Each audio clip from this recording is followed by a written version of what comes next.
In today's video, I'm going to teach you how to use Adobe Express to edit videos. Adobe Express is a simple browser-based editor that makes quick video polishing easy, even if you're new to editing.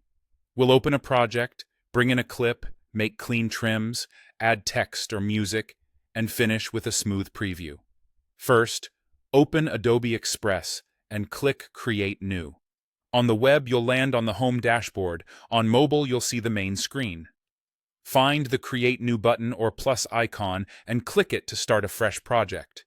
Give the page a moment to load so all tools initialize properly.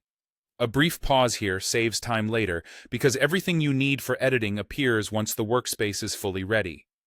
Next, select Video. This ensures you're in the video editor rather than a static design. If you're prompted to choose a shape, pick the canvas that best fits where you'll post. Landscape for widescreen, square for feeds, or portrait for stories. You can adjust later, but starting close to your goal saves time and reduces the chance of cropping important parts of your frame. Now upload your video clip.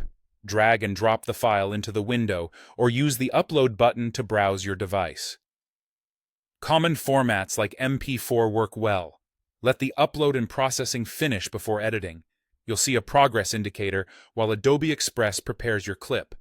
If the file is large, be patient and avoid switching tabs so the upload doesn't pause or slow down. Once it's processed, you'll see the clip on your timeline. With your clip on the timeline, trim, add text or music. To trim, select the clip and use the handles at the ends to remove extra seconds from the beginning or the end. Play the section to confirm the important moment starts and ends cleanly. To add text, insert a text box, type your message, choose a readable font, and place it where it doesn't cover key visuals. Keep it brief and on-screen long enough to read. For music, open the audio options to pick a track or add your own file. Lower the music volume if there's narration, and add gentle fades so the soundtrack doesn't start or stop abruptly. Small audio adjustments make a big difference in how professional your edit feels. Finally, preview your video. Press play and watch from start to finish, checking pacing, cut points, text legibility, and audio balance. If something feels off, make a small tweak and preview again until the flow feels natural and the message is clear.